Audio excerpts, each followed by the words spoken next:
Hello Earth signs, let's see what the upcoming weekend has in store for you. And it could be about pretty much anything. Love, finances, friendship, trips, whatever comes up. We'll have 4 separate spreads in this reading. The first spread is for all Earth signs, it's like a bonus, and then there's going to be a separate spread for every Earth sign individually. Timestamps should be in the description box down below. Please like, share, and subscribe to support this channel.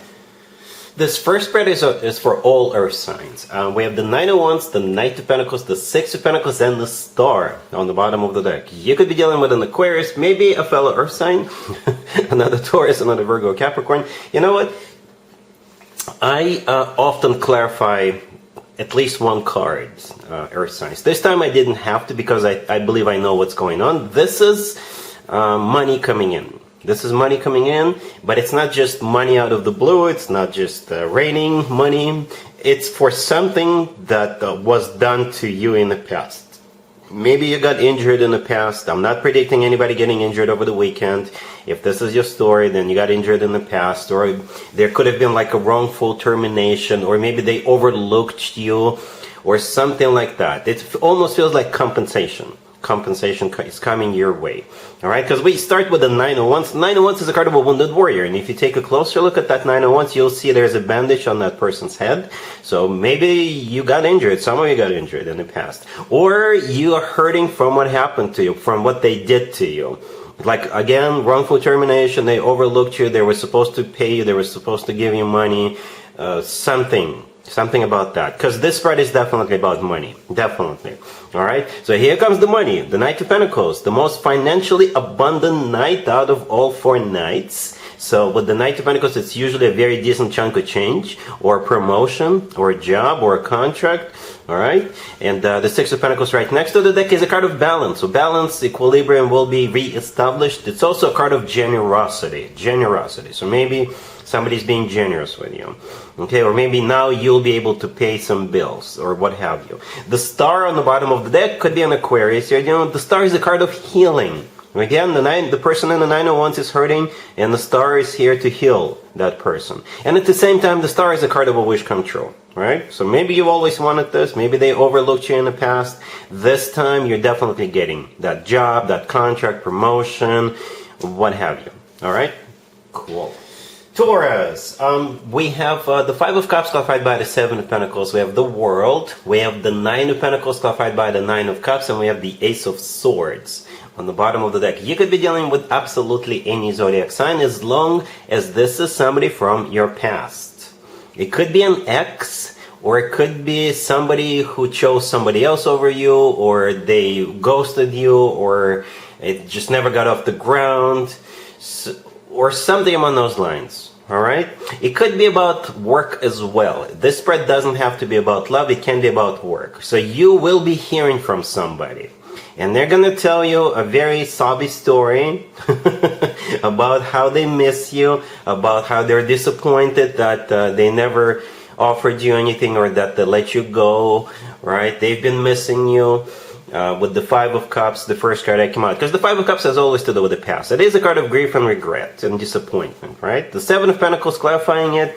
You see how in both the Five of Cups and the Seven of Pentacles, there's just one person in both of them, right? And they're looking to the left. They're looking to the left. The Seven of Pentacles is a card of waiting, but it's also a card of like looking at the past and maybe realizing what you've done wrong. It's like analyzing what you did or didn't do, analyzing the past, and realizing that something didn't line up in the past. And it's a clarifier, right? So maybe in the past you waited for them and they never come through, and they never came through either. Whatever the case, here comes the World. The World is a portal in this case. The World is a card of an ending, all right? And to me personally, the World is a happy end card. So what's going to be on the line is a cycle that starts, right? So this energy that we have to the left from the World could come to an end, and maybe some different energy can start. A different cycle between the two of you can start after the World plays out. The World is also someplace remote. So this person or this company that you're dealing with, they could be at some place remote, away from you. Right? The Nine of Pentacles clarified by the Nine of Cups. I believe that's you in both of those two cards. You see, we have one person in the Five of Cups and the Seven of Pentacles on the left, and just one person in both the Nine of Pentacles and the Nine of Cups, right? So the person in the Five of Cups is all sad. The person in the Nine of Pentacles and the Nine of Cups is happy.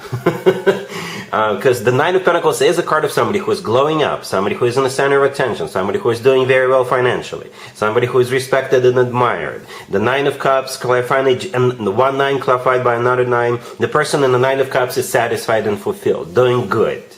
Alright, the Ace of Swords on the bottom of the deck is going to be a conversation if you want to. If you want to talk to this person, you can with that Ace of Swords. And it's a very straightforward, very direct conversation that's coming up with that Ace of Swords, because that's what the Ace of Swords is. Straightforward, direct conversation. I often refer to the Ace of Swords as the no BS Ace. So no BS, let's just talk about it. Let's set the record straight and make a decision what you want to do about this, Taurus. So that's how I see this. Okay, so somebody is like regretting their mistakes, regretting that they're not with you, or regretting letting you go, or regretting not hiring you, or letting you leave, letting you quit the job, what have you. And you do have a conversation coming up. All right, cool.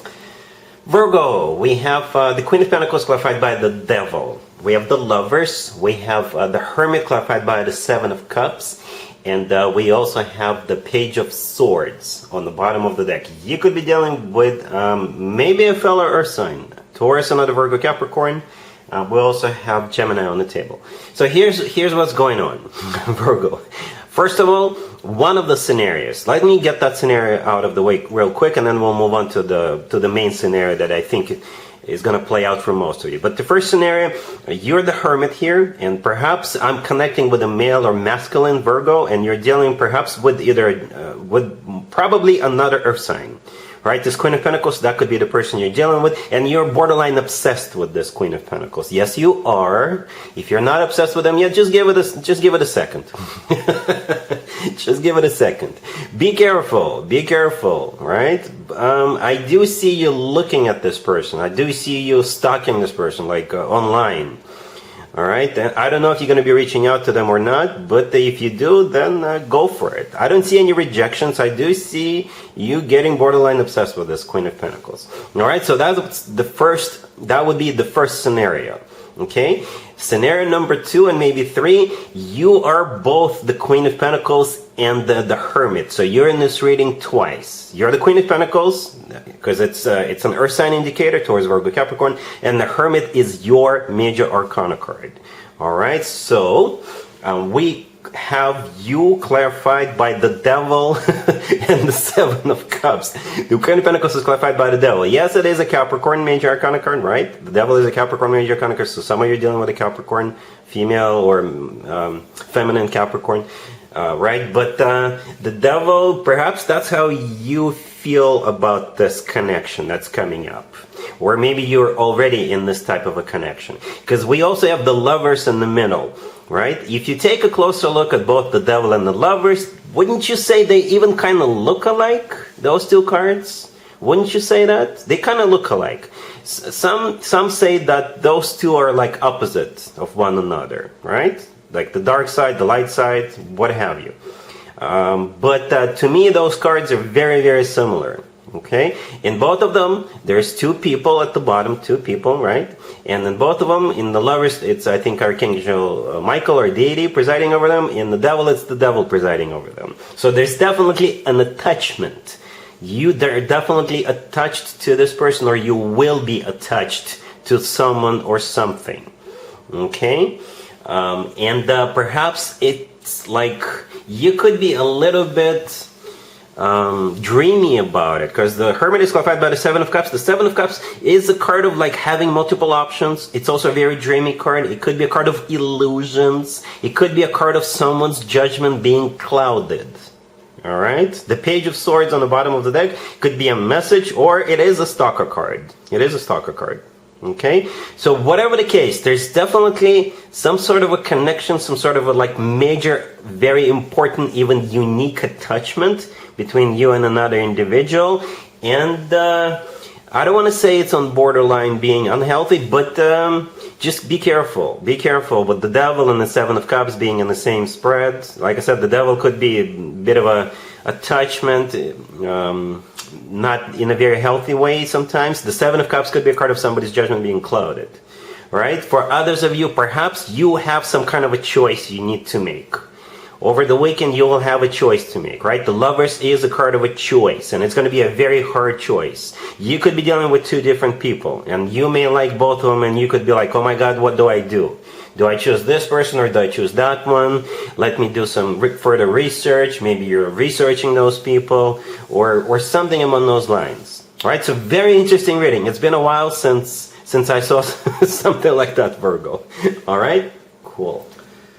Capricorn, we have the Hangman, we have the Six of Swords clarified by the Ace of Swords, we have the Ace of Cups clarified by the Sun, and we also have the Wheel of Fortune on the bottom of the deck. You could be dealing with a Leo, maybe a Sagittarius, or absolutely, well, any zodiac sign. We also have Pisces. Forgot to mention Pisces. Sorry if you're Pisces watching it.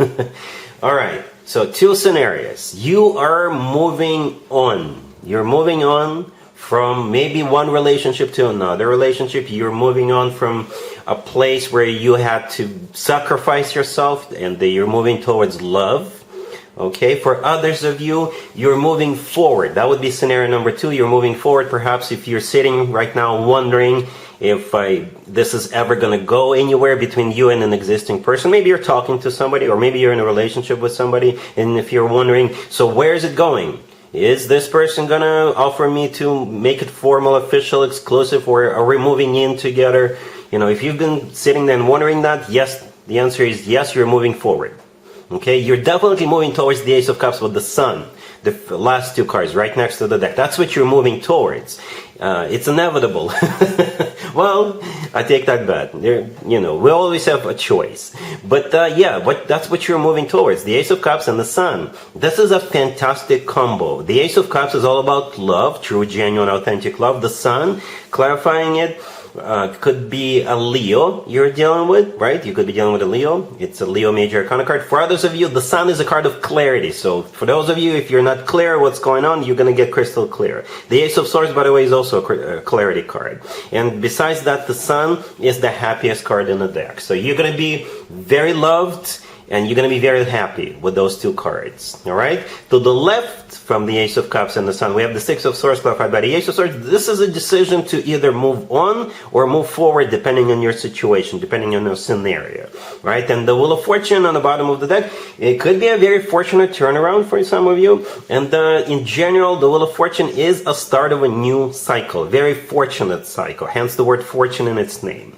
So technically, it's like a turnaround. Even if you're just by yourself right now, or even if you're in some kind of a situation where you have to sacrifice yourself, or even if you're already in a relationship but you're just not sure what's going on, it's a turnaround. Things are about to improve. Things are about to get better. You're definitely moving towards love.